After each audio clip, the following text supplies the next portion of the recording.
출애굽기에서 가장 특징적으로 보여지는 사건이 있다면 애굽에 내려진 10가지 재앙입니다. 10가지 재앙을 하나님께서 아무렇게나 막 생각나는 대로 재앙을 내리시는 것 같지만 사실은 굉장히 큰 의미들이 있고 순서가 있습니다. 일단 10가지 재앙은 단순한 심판이 아닙니다.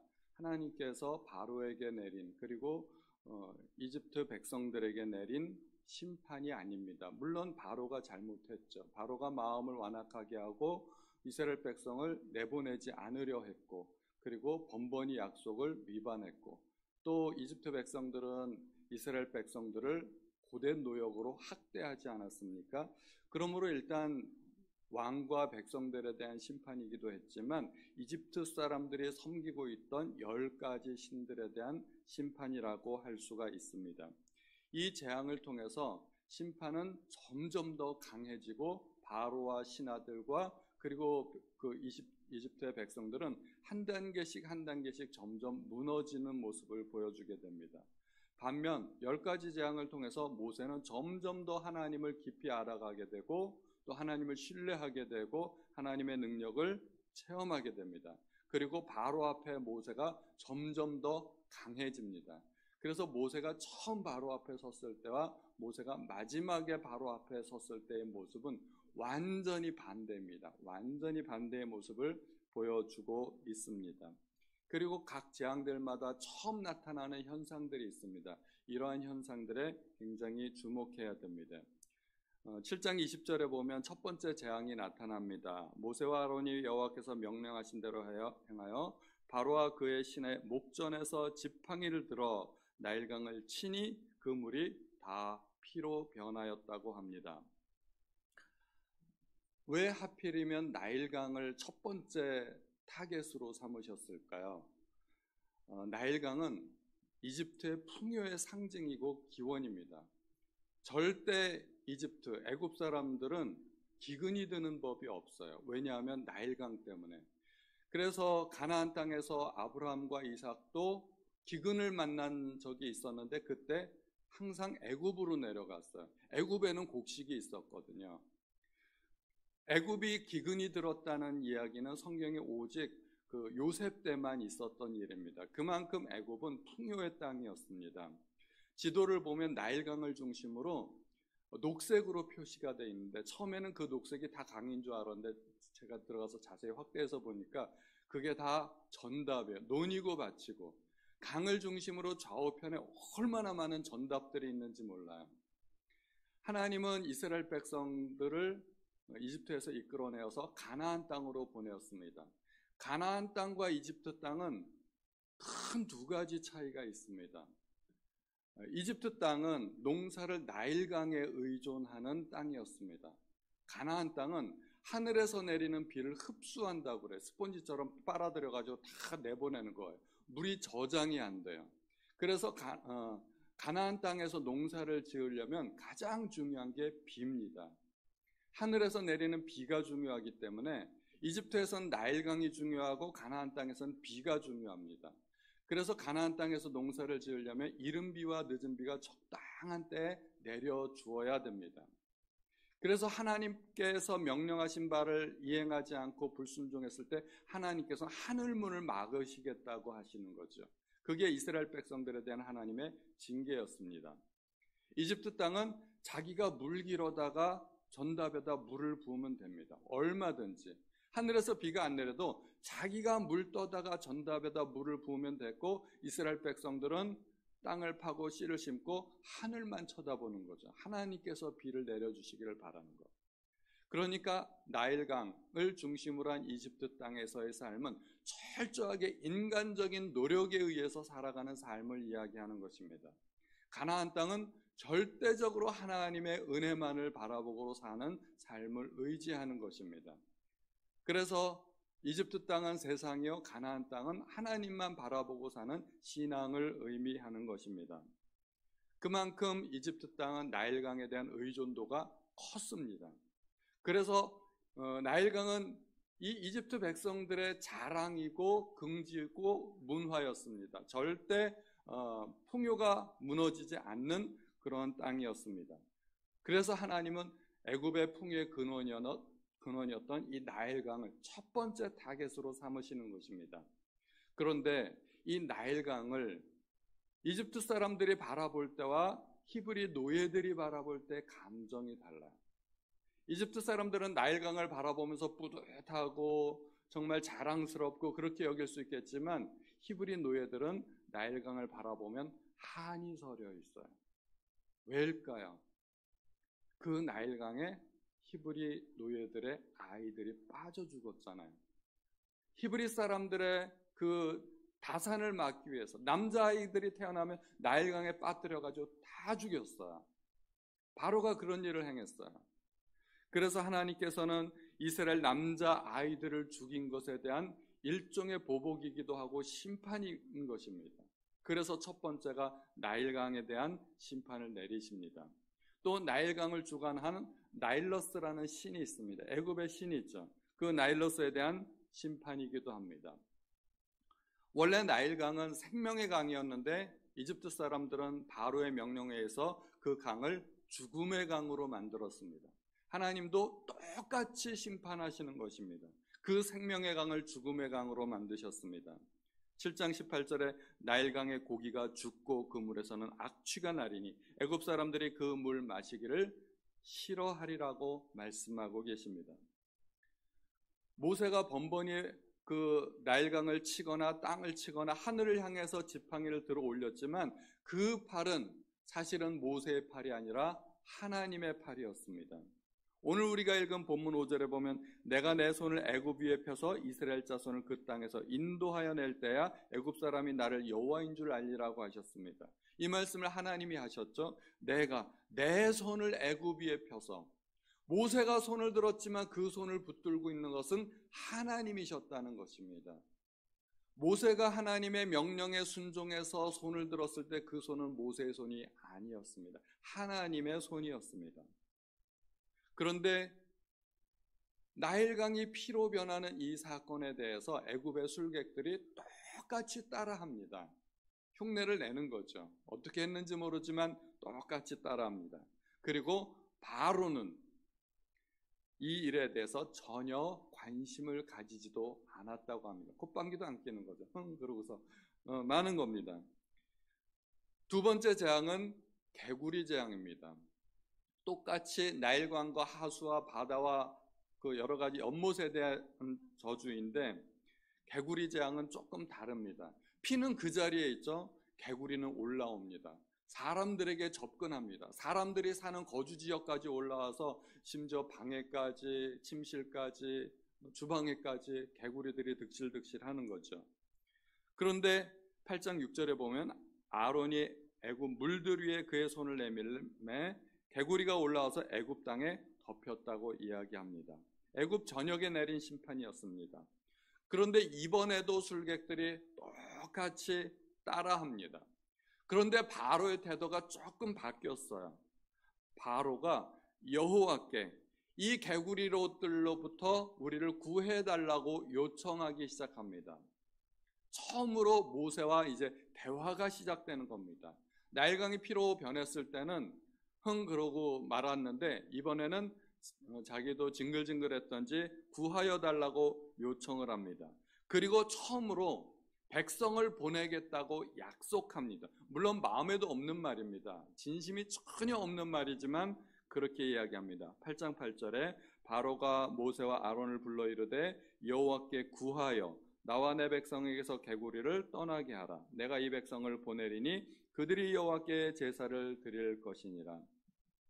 그리고 모세가 이 두 번째 재앙에서부터 하나님의 능력을 인식하기 시작합니다. 10절에 8장 10절에 모세가 이르되 왕의 말씀대로 하여 왕에게 우리 하나님 여호와 같은 이가 없는 줄을 알게 하겠다고 이야기하는 것입니다. 모세가 이제 조금씩 눈이 떠지기 시작하고 하나님의 능력에 대해서 신뢰가 시작되는 것입니다. 세 번째는 이 재앙입니다. 8장 17절에 그들이 그대로 행할새 아론이 지팡이를 잡고 손을 들어 땅에 티끌을 치매 애굽 온 땅이 티끌이 다 이가 되어 사람과 가축에게 오르니. 첫 번째, 두 번째는 하수에 대한 재앙이었지만 이제 땅으로 번져가고 있습니다. 개구리는 그 자리에 있죠. 이는 어떻게 돼요? 사람과 가축의 몸에 들러붙기 시작합니다. 점점 가까이 오는 거죠. 세 번째 재앙은 땅의 신 셋에 대한 재앙입니다. 애굽 전역에서 사람과 가축에게 내려졌습니다. 세 번째 재앙에서 큰 특징이 있습니다. 술객들이 따라하지 못합니다. 피도 만들었고 개구리도 올라오게 했는데 땅에서부터는 술객들이 항복하기 시작합니다. 8장 19절에 요술사가 바로에게 말하되 이는 하나님의 권능이니이다 하였으나 바로의 마음이 완악하게 되어 그들의 말을 듣지 아니하였으니 여호와의 말씀과 같더라. 세 번째 재앙은 땅의 재앙이고 술객들이 따라하지 못했습니다. 이제 네 번째 재앙은 파리입니다. 물, 땅, 그 다음은 어딜까요? 하늘이죠.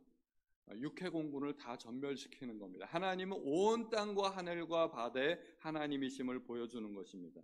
8장 21절에 내가 만일 내 백성을 보내지 아니하면 내가 너와 내 신하와 내 백성과 내 집들의 파리떼를 보내리니 애굽 사람의 집집에 파리떼가 가득할 것이며 그들이 사는 땅에도 그러하리라. 지팡이를 들고 처음에는 물을 쳤죠. 그 다음에 땅에 티끌을 쳤죠. 파리떼를 일으킬 때는 모세가 지팡이를 하늘을 향해 쳐들었던 것입니다. 이것은 애굽 사람들이 섬기던 신성한 투구풍뎅이였던 케페라라는 신에 대한 하나님의 재앙이었습니다. 파리떼가 하늘에 들끓기 시작했습니다. 그리고 이 파리떼에서 중요한 특징이 나타납니다. 하나님께서 애굽 땅과 고센 땅을 구별하기 시작합니다. 고센 땅은 이스라엘 민족이 살고 있었던 땅이죠. 하나님의 구분이 시작되는 것입니다. 점점 더 하나님의 정밀한 타격이 시작되는 것입니다. 8장 22절에 보면 그날에 나는 내 백성이 거주하는 고센 땅을 구별하여 그곳에는 파리가 없게 하겠다고 말씀하십니다. 그리고 바로가 이제 진짜로 타협하기 시작합니다. 그 전에는 이집트에서 이스라엘 백성을 보내겠다고는 했지만 완전히 거짓말이었죠. 마음에도 없는 말이었는데 이번에는 조금 진심이 담긴 말을 하기 시작합니다. 너희는 이 땅에서 희생을 드리라. 25절에 그렇게 이야기하고 있습니다. 우리가 신앙생활을 시작하면 우리의 신앙을 발목 잡는 것들이 굉장히 많습니다. 특히 가까운 가족들이 우리의 신앙을 발목 잡는 경우가 굉장히 많습니다. 그래서 팽팽한 줄다리기를 해야 됩니다. 특히 신앙의 1세대들이 굉장히 힘들어요. 꼭 교회를 나가야 믿음이 좋은 거냐? 그런 것은 아니지. 마음으로만 믿어도 얼마든지 하나님 믿고 착하게 살 수 있고 그것이 하나님 잘 믿는 거 아니겠느냐?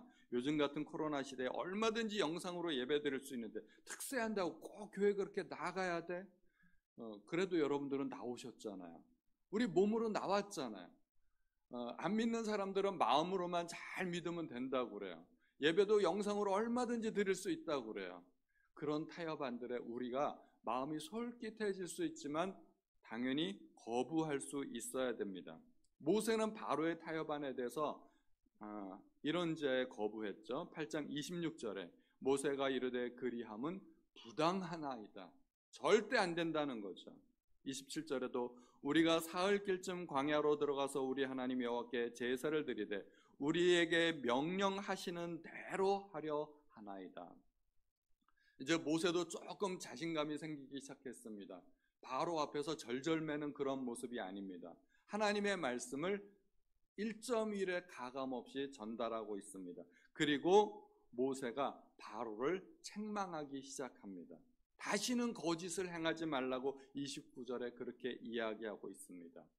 모세가 조금씩 간이 붙기 시작했어요. 왕을 책망하고 있는 거죠. 이 파리 때까지만 해도 사람과 가축은 큰 해를 입지 않았습니다. 귀찮기는 해도 징글징글하기는 해도 해를 입지는 않았습니다. 그런데 다섯 번째 재앙부터는 해를 입기 시작합니다. 돌림병입니다. 9장 3절에 여호와의 손이 들에 있는 네 가축 곧 말과 나귀와 낙타와 소와 양에게 더하리니 심한 돌림병이 있을 것이며 이것은 이집트 사람들이 섬기는 신성한 숫소, 암소, 그들은 소를 섬겼죠. 이 숫소, 암소, 아피스와 하토르라는 신에 대한 재앙입니다. 이 신들의 이름은 학자들에 따라서 조금씩 다르기는 하지만 그러나 모든 학자들이 공통적으로 제안하는 것이 이것은 분명한 신들에 대한 재앙이라고 이야기를 하는 것입니다. 애굽에 있는 모든 생축에게 재앙이 내렸습니다. 말과 나귀와 약대와 우양에게. 지금까지 개구리, 파리, 이런 것들은 그냥 자연계에 존재하는 것들입니다. 인간과 가축에게 그렇게 큰 해를 끼치지는 않습니다. 그러나 이제부터는 질병이 시작되는 것입니다. 그리고 여전히 하나님께서는 애굽과 고센 땅을 구별하기 시작하십니다. 고센 땅에 살고 있는 이스라엘 백성들에게는 전혀 해가 없었던 것입니다. 그리고 짐승들이 죽기 시작합니다. 처음으로 짐승들이 죽기 시작해. 이 돌림병으로 말미암아. 그리고 바로가 하나님의 능력에 대해서 정말 실감하기 시작합니다. 바로가 사람을 보내어서 확인하기 시작합니다. 9장 7절에 바로가 사람을 보내어 본즉 이스라엘의 가축은 하나도 죽지 아니하였더라. 그러나 바로의 마음이 완강하여 백성을 보내지 아니한지라. 이게 정말 하나님의 능력인지 바로가 확인하기 시작했다는 것입니다. 이게 실화냐? 그러면서 정말 이 재앙이 이스라엘 족속은 면하고 우리 애굽 사람에게만 내려진 재앙이 맞는 거냐? 거기서 사람을 보내어서 확인했던 것입니다. 하나님의 능력을 확인하고 싶었던, 그리고 하나님의 능력에 대한 두려움이 시작되었던 바로의 마음입니다. 여기까지는 사람에게까지 그렇게 큰 해를 보이지 않았습니다. 그 다음 단계는 어디일까요? 사람에게까지 올라오는 거죠. 9장 10절에 그들이 화덕의 재를 가지고 바로 앞에 서서 모세가 하늘을 향하여 날리니 사람과 짐승에게 붙어 악성 종기가 생기고, 악성 종기는 사람에게까지 올라오는 겁니다. 하나님의 재앙이 멀리서부터 시작되는데 점점 가축에게, 사람에게, 질병에서 죽음으로 바로를 향해서 점점 다가오고 있습니다. 바로의 숨통을 조여오고 있는 것입니다. 이 악성 종기는 악마의 눈을 가진 타이폰에 대한 재앙이라고 합니다. 풀무에 재를 날렸죠. 그것이 악성 종기가 됐습니다. 그리고 술객들을 포함하여 애굽의 모든 사람들에게 독종이 발했습니다. 악성 종기가 발한 것입니다. 그리고 요술사들이 모세 앞에 서지 못하게 됩니다. 9장 11절에 요술사들도 악성 종기로 말미암아 모세 앞에 서지 못하였다고 합니다. 이 요술사들이 처음에는 똑같이 따라했습니다. 그러다가 따라하지 못하게 시작했습니다. 드디어 그들도 재앙을 맞기 시작합니다. 이것은 처음으로 사람에게 내려진 재앙이었습니다. 그러나 바로의 마음은 여전히 강팍합니다. 그러나 하나님께서 재앙을 무턱대고 강하게만 내리는 것이 아니라 재앙의 강도를 조절하시는 하나님의 모습을 보여주십니다. 9장 15절 16절에 보면 내가 손을 펴서 돌림병으로 너와 내 백성을 쳤더라면 내가 세상에서 끊어졌을 것이나 내가 너를 세웠으면 나의 능력을 내게 보이고 내 이름이 온 천하에 전파되게 하려 하였음이니라. 하나님께서 재앙의 강도를 조절해 가시면서 재앙을 내리시는 것입니다. 짐승들과 사람에게까지. 그래도 아직까지는 산천초목은 멀쩡하지 않습니까? 이제 남은 건 뭡니까? 산천초목에 대한 징계입니다. 9장 18절에 내일 이맘때면 내가 무거운 우박을 내리리니 애굽 나라가 세워진 그 날로부터 지금까지 그와 같은 일이 없었더라. 하늘에서 엄청난 우박이 내리게 됩니다. 이것은 대기의 신 슈에 대한 재앙이라고 합니다. 애굽이 개국한 이래로 전무후무한 처음 있는 재앙입니다. 이 재앙이 내려서 들에 있는 모든 것들이 죽으려면 도대체 얼마만한 크기의 우박이 떨어져야 그거 맞고 죽을까요? 소가 그거 맞고 죽으려면 어느 정도 크기일까요? 주먹만한 것 같고 될까요? 제 생각에는 아마 수박 덩어리만한 우박이 하늘에서 떨어지지 않았을까 생각이 되는데, 알 수는 없지만 그 우박 맞고 들에 있는 모든 것들이 다 죽었습니다. 그런데 이 우박 재앙은 특이합니다. 하나님께서 기회를 주십니다. 이 재앙의 경고를 듣고 들에 있는 생축을 집으로 들여오고 또 들에 있는 사람들이 집으로 들어왔을 경우에 그들은 재앙을 면할 수가 있었습니다. 하나님께서 애굽 사람들이라 할지라도 은혜를 베푸시고 하나님께서 기회를 주시는 것입니다. 그리고 드디어 바로의 신하들 중에 여호와의 말씀을 두려워하는 자들이 생기게 됩니다. 9장 20절에 바로의 신하 중에 여호와의 말씀을 두려워하는 자들은 그 종들과 가축을 집으로 피하여 들였다고 이야기합니다. 무턱대고 애굽 사람이라고 하나님께서 다 죽이시는 게 아니라는 것입니다. 그 중에서도 하나님의 말씀을 두려워하고 하나님의 말씀을 믿는 사람들은 재앙을 피할 수 있도록 기회를 주셨습니다. 사람과 짐승과 모든 채소에 임하는 전국적인 재앙이었습니다. 단지 우박만 내리는 것이 아니라 뇌성과 불이 함께 하늘에서 떨어졌습니다. 믿지 않고 순종하지 않는 모든 것들에 대한 죽음의 재앙이었습니다. 여전히 고센 땅은 하나님께서 구별하셨습니다. 이 우박의 재앙이 내렸을 때 바로가 처음으로 자기의 죄를 인정합니다. 그리고 악함을 인정합니다. 9장 27절에 바로가 사람을 보내어 모세와 아론을 불러 그들에게 이르되 이번은 내가 범죄하였노라. 여호와는 의로우시고 나와 나의 백성은 악하도다. 이게 회개하는 듯한 모습을 보이죠. 이게 진정한 회개는 아닐지라도 처음으로 내가 죄 지었고 우리 백성은 악하다고 고백하기 시작하는 것입니다.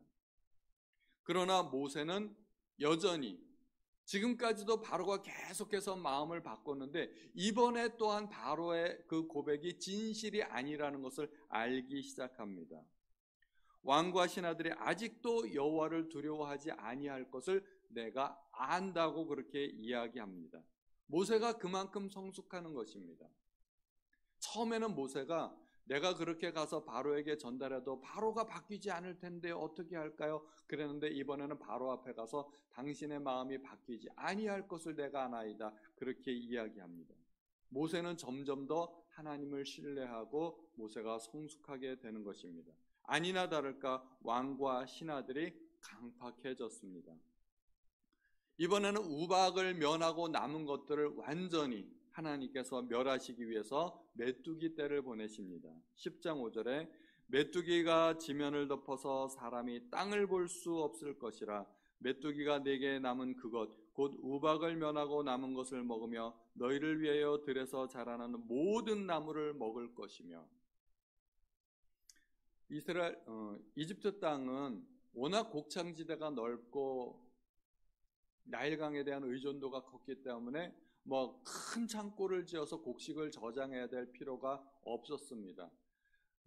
그해 나오는 곡식만 가지고 그들은 얼마든지 먹고 살 수가 있었습니다. 만약에 한 해 농사가 망치면 어떻게 될까요? 그들은 완전히 망하는 겁니다. 따로 몇 년치 곡식을 저장해 놓고 그런 일이 없는 거예요. 이것은 곡식의 신 세라피스에 대한 재앙이라고 합니다. 우박을 면한 모든 초목을 삼킬 것입니다. 어떻게 될까요? 극심한 식량난에 허덕이게 될 것입니다. 애굽이 식량난을 겪은 적이 없습니다. 가나안 땅에 기근이 있었어도 애굽은 안전했기 때문에 그래서 아브라함과 이삭은 기근을 피해 애굽으로 가지 않았었습니까? 그런데 애굽 땅에 극심한 식량난이 내리게 된다는 것입니다. 처음으로 그들에게 바로와 신하들에게 두려움이 임합니다. 그리고 바로의 신하들이 먼저 항복합니다. 애굽이 망했다는 것을 인정하기 시작합니다. 10장 7절에 바로의 신하들이 그에게 말하되 어느 때까지 이 사람이 우리의 함정이 되리이까? 그 사람을 보내어 그들의 하나님 여호와를 섬기게 하소서. 왕은 아직도 애굽이 망한 줄을 알지 못하시나이까? 신하들이 다 항복했어요. 바로만 남았어요. 이 바로의 신하들이 억지로 이제 바로가 자존심 때문에 모세와 아론을 안 부르니까 신하들이 데려다가 바로 앞에 세웁니다. 신하들이 모세와 아론을 데려다가 바로 앞에 세워가지고 제발 우리를 위해서 이야기 좀 해주십시오 하는 것입니다. 바로가 또 타협하기 시작하죠. 너희 남정만 가서 여호와를 섬기라. 남자만 가서 여호와를 섬기라는 것이죠. 신앙에 계속적인 타협이 있죠. 우리는 계속해서 신앙을 고집하고 하나님을 섬기려고 하는데 주변에서 우리를 자꾸 발목 잡는 것들이 있습니다. 세상이 발목 잡고 직장에서 발목 잡고 가까운 가족들이 발목을 잡습니다. 아따 믿으려면 네 혼자나 믿지 어째 가족들까지 다 데리고 간다냐. 지랄 떨지 말고 너만 열심히 해. 뭐 그런 말들이죠. 우리를 향한 비난과 조소와 조롱들이 있습니다. 너만 열심히 해. 너만. 이런 것들에 대해서 우리는 거부할 수 있어야 됩니다. 이 메뚜기 떼가 얼마나 극심하든지 영화로도 나온 적이 있죠. 영화나 그런 동영상들 보면 하늘을 새까맣게 뒤덮은 그런 메뚜기 떼들이 보여집니다. 그 메뚜기 떼가 한번 지나가고 나면 산천초목의 푸른 것들이 하나도 남김없이 다 사라지게 되죠. 모세와 아론을 바로가 급히 불러서 이 재앙이 지나가고 나니까 자기 죄를 인정하고 처음으로 용서를 구합니다. 제발 좀 용서해 달라고. 출애굽기 10장 17절에 바라건대 이번만 이 죽음만은 내게서 떠나게 하라 하고서 용서를 구하는 거죠. 그러나 바로의 마음은 숨을 쉴 수 있을 때마다 다시 바뀝니다. 세 번째는 흑암의 재앙입니다. 10장 22절에 모세가 하늘을 향하여 손을 내밀매 캄캄한 흑암이 3일 동안 애굽 온 땅에 있었다고 이야기합니다. 애굽에 여러 신들이 있지만 가장 강한 신은 태양신입니다. 역시 뭐니 해도 태양신입니다. 모세가 지팡이 한 번을 들었을 때 태양신이 찍소리 못하고 찌그러든 거죠. 어둡게 되었습니다. 더듬을 만한 어둠. 이거는 뭐 일식이라든가 그런 거 가지고 설명이 안 되는 겁니다. 1m 앞이 안 보이는 거예요. 더듬을 만한 어둠. 애굽 사람들이 처소에서 꼼짝도 못했다고 이야기합니다. 3일 동안에. 그러나 이스라엘 자손이 있는 곳에는 광명이 있었다고 합니다. 어떻게 이런 현상이 있을 수 있을까요? 이해가 안 됩니다. 그러나 하나님은 그렇게 하셨습니다. 애굽 사람들이 느끼는 마음은 무엇이었을까요? 극심한 공포였습니다. 우리의 신이 다 저들 앞에서 패하고 우리의 태양신마저도 여호와라 하는 저 히브리 노예들의 신 앞에서 힘을 못 쓰고 깨갱했다더라 하는 그런 말입니다. 바로가 네 번째 타협안을 보여주죠. 양과 소는 머물러 두고 어린 것들과 함께 가라. 24절입니다. 이제는 정말 그래 가. 가는 것은 좋은데 재산은 남겨놓고 가야지. 몸만 가라. 그렇게 이야기하는 것입니다. 역시 타협안인데 다 보내주지 않는 거죠. 해도 적당히 해라. 교회만 열심히 나가면 됐지 뭔 헌금은 그렇게 열심히 하겠다고 난리냐. 교회 그렇게 열심히 나가면 떡이 나오냐 밥이 나오냐. 일은 언제 하고 돈은 언제 벌래. 네가 목사냐? 그러면서 하루 종일 교회 가서 봉사하고 그러면 너는 언제 일할래? 언제 가족들 돌보고. 그러한 타협안들이 있습니다. 역시 발목 잡는 것들입니다. 그러나 모세가 완강하게 거부합니다. 한 마리도 남길 수 없다고 이야기하는 것이죠. 바로가 드디어 내 얼굴을 보는 날에는 죽으리라고 이야기합니다. 모세 역시 다시는 왕의 얼굴을 보지 않겠다고 이야기합니다. 마지막 재앙이 장자의 재앙이죠. 애굽에서 가장 큰 신으로 바로가 생각했던 것은 태양신도 있지만 사실은 자기 자신이었습니다. 자기 자신. 하나님께서 모든 초점을 사실은 바로에게 모으고 있었던 것입니다. 하나님께서 10가지 재앙을 내리셨지만 사실은 하나님께서 마지막으로 준비하신 것은 마지막 재앙인 것입니다. 9가지 재앙에 비해서 10번째 재앙에 대해서 하나님께서는 유월절에 대한 방대한 저수를 성경에 주시고 계십니다. 9가지 재앙은 사실은 10번째 마지막 재앙을 위한 9번의 도끼질이라고 말할 수 있습니다. 10번째가 안 넘어가는 나무 없다고 하죠. 마지막 한 번을 위해서 9번의 도끼질이 필요했던 것입니다. 하나님께서 주시고자 했던 것은 바로 이 유월절입니다. 이 유월절 예식에서 하나님께서 이스라엘과 이집트 사람에 대한 구별이 있었을까요? 없었을까요? 사실은 없었습니다. 그리고 이스라엘 민족은 가만히만 있으면 재앙을 넘어갈 수 있었습니다. 마지막 재앙, 가만히 있으면 유월절 마지막 장자의 죽음의 재앙을 넘어갈 수 있었을까요? 그렇지 않았습니다. 마지막 재앙은 굉장히 특별했습니다. 누구든지 하나님의 말씀에 순종해 유월절 어린 양을 잡고 문설주와 임방에 그 피를 바르기만 하면 죽음의 사자가 그 피를 보고 넘어간다고 했습니다. 죽음의 사자가 보는 것은 오직 피였습니다. 인종에 대한 구분 없었습니다. 어른, 아이, 남녀노소 구분이 없었습니다. 어린 양의 피였습니다. 믿음과 순종이 필요할 뿐이었습니다. 이 10가지 재앙을 통해서 하나님께서 보여주시는 것, 하나님이 누구신가 하는 것입니다. 처음에 모세가 바로 앞에 갔었을 때 바로가 이야기하죠. 바로가 이르되 5장 2절에 여호와가 누구이기에 내가 그의 목소리를 듣고 이스라엘을 보내겠느냐? 나는 여호와를 알지 못하니 이스라엘을 보내지 아니하리라. 그랬더니 8장 10절에 모세가 이렇게 이야기합니다. 모세가 이르되 왕의 말씀대로 하여 왕에게 우리 하나님 여호와와 같은 이가 없는 줄을 알게 하겠다. 그러니까 이 10가지 재앙은 하나님이 누구신지를 보여주시는 것입니다. 우리가 출애굽기 10가지 재앙을 통해서 딱 한 가지 배워야 할 교훈이 있다면 하나님이 누구신가 하는 것입니다. 이 모세의 하나님, 출애굽기의 하나님은 오늘날도 동일하신 하나님이시고 바로 나의 하나님이 되신다는 것을 우리가 기억해야 될 줄로 믿습니다. 우리가 출애굽기 10가지 재앙 시간이 좀 길었지만 쭉 한번 리뷰를 해봤는데 다시 한번 읽어보시기 바랍니다.